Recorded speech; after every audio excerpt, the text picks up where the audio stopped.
Hello y'all. So I don't know if I opened up the vlog yet, but if I didn't, grand rising. I hope everyone's doing well.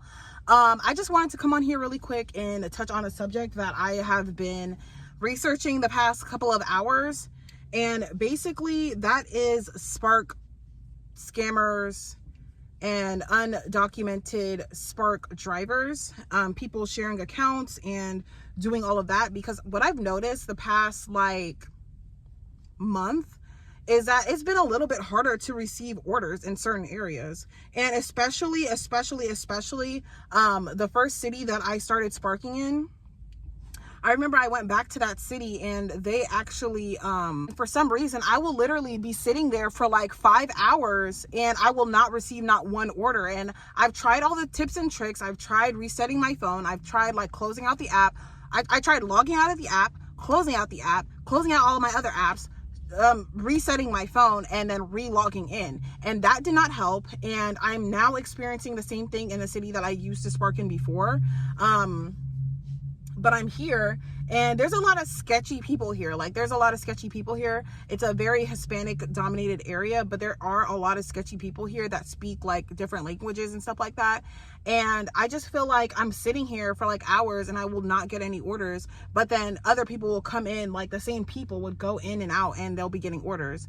If you have multiple phones and you're, doing multiple orders with multiple phones, I just feel like that's wrong, because for one, like, you're giving the customers like bad service. So in giving the customers bad service, they're not going to want to tip. So once we do get the same customers that these scammers are dropping off to, they'll feel like the service sucks, so they will not want to tip, and then thus affecting our tip. So because that's going on, I just feel like it's really affecting like people who are trying to do this legitimately, and it's really unfortunate.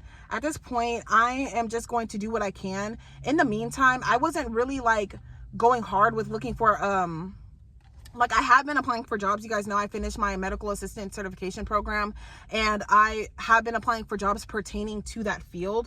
And so I decided to just kind of rely on Spark while I make some money, and so that I can continue, my nomadic lifestyle. So it's just really unfortunate. It's really unfortunate. I hope that they continue to crack down on these scammers. I really do. But like I said, I don't mind like people who are, immigrants or whatever that are working the app, as long as your car matches the car on your screen on your phone and your name matches the whatever account on your phone. That's fine.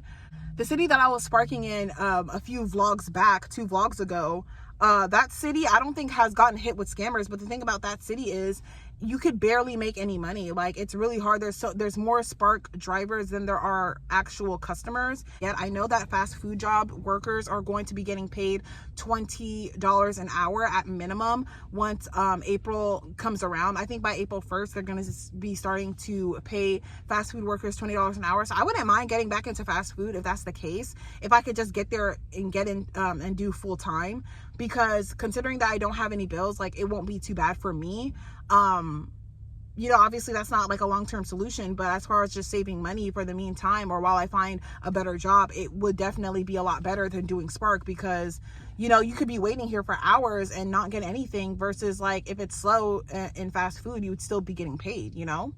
So yeah, that's just how I feel. Plus, having to pay taxes and just everything that has to do with Spark, I just feel like Spark is now dead. Luckily, I was able to pay off my tuition and the things that I needed prior to all of this scamming running out of control. But it's really unfortunate. It's just really unfortunate. Like today, I've only done 2 orders, but the orders that I was receiving prior were like $8, $9 orders, which is crazy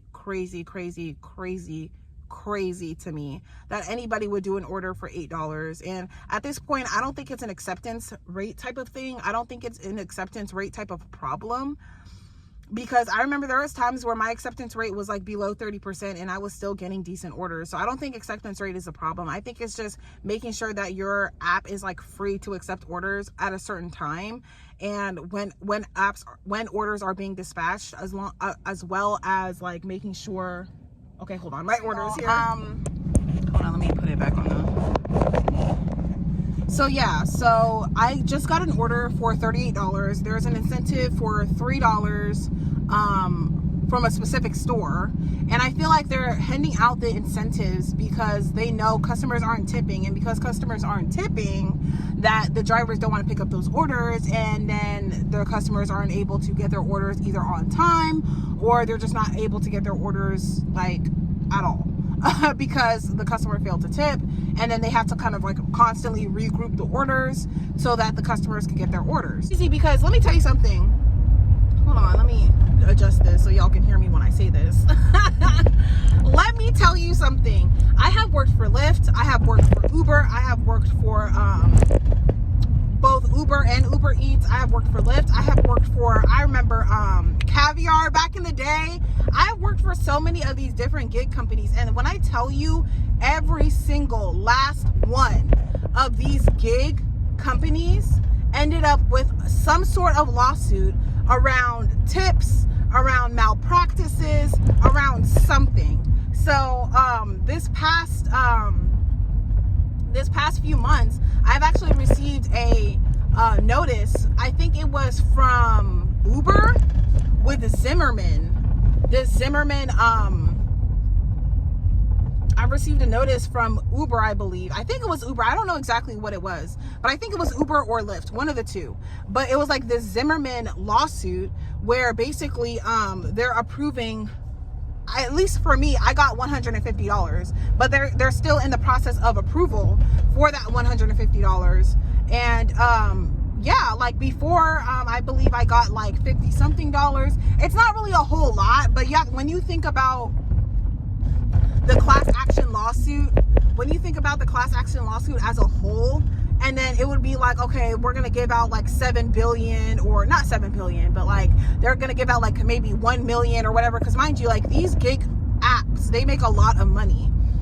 So when it comes to these lawsuits and they say that they're going to give out like 1 million or whatever, it may seem like a lot, but then when you factor in all of the people that have done and worked for these apps, I don't know if they're actually factoring in like how much everybody works, because mind you, if you signed up for Lyft and you only did like maybe 3 rides, you should not be getting compensated the same way as somebody who has done over 2,000 rides. Like it's just, the math isn't mathing. It's not making sense. So I don't believe that the class action lawsuits really help, because I don't believe it's enough money to actually affect the people who are doing malpractice. And yeah, like I don't feel like it's enough. It's never enough money at the end of the day. It's never enough money at the end of the day. So I don't know. I already know that Spark is going to have a lawsuit against them. I already know, especially with these scammers. I already know that Spark is going to have a lawsuit against them. Like I can already smell it coming. But yeah, I just hope that they are factoring in like how much people are actually working, because as a Spark driver, like, and I'm not gonna lie to y'all, like I have been deactivated on all of those platforms, DoorDash, Lyft, everything, because they give customers way too much power. The customers, simply because you did one little thing wrong on their order, can simply just be like, or claim that they didn't get their order, right? Scamming ass customers. They can claim that they didn't get their order. They can claim that you did something when you really didn't do anything. They can claim whatever and get you deactivated. Like literally, like some people do this for a living, get you deactivated and kind of shift your whole world around because you got deactivated. It's crazy. They have way too much power, and you know, the drivers don't have any incentives. Like we're essentially just like slaves to the company. Like we don't have any incentives. And even if, like, say the drivers go on strike or whatever and we just start delivering orders, they're just going to approve more drivers. They're going to approve more drivers, or the people who don't really care to act as a unit and actually get something done, they're just going to take advantage of people that don't want to deliver orders. So there's really nothing that can be done versus just, you know, keeping track of everything and filing lawsuits. And I appreciate people like Zimmerman who decided to actually like who actually decided to pursue, like people who actually like sit there and take the time in and the work to actually sit up here and pursue and sue these companies for malpractice. Like I really appreciate people like that. But yeah, y'all, I'm definitely looking into finding a job But most importantly, not just finding a job that's going to pay the bills, because at the end of the day, I've had, you know, a good number of different types of jobs in different types of fields. And I feel like at the end of the day, what really matters is not really how much you're getting paid. Like, obviously minimum wage is minimum wage, but I think at the end of the day, it just depends, like, do you like your job? Like, do you, and it's not like, I don't think anybody likes working, obviously, but at the end of the day, like, is your job at least a little bit fulfilling? At least in the tiniest bit fulfilling.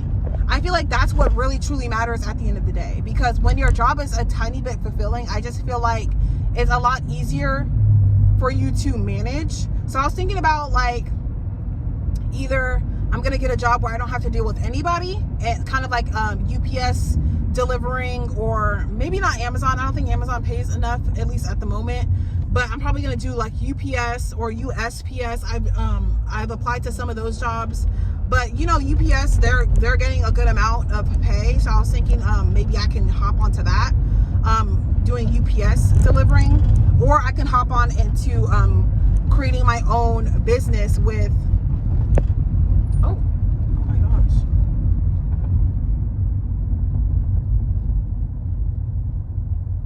Somebody's dog just like ran out in the middle of the street.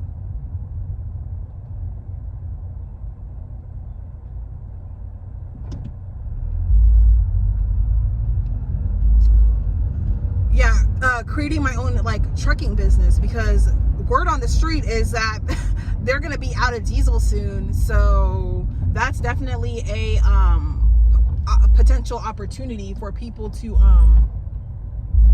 you know, people with trucks that take regular gas to basically become independent contractors for companies that want their items shipped. So I'm gonna look into that as well. But yeah, I'm gonna talk to y'all in a bit after I'm done with this order.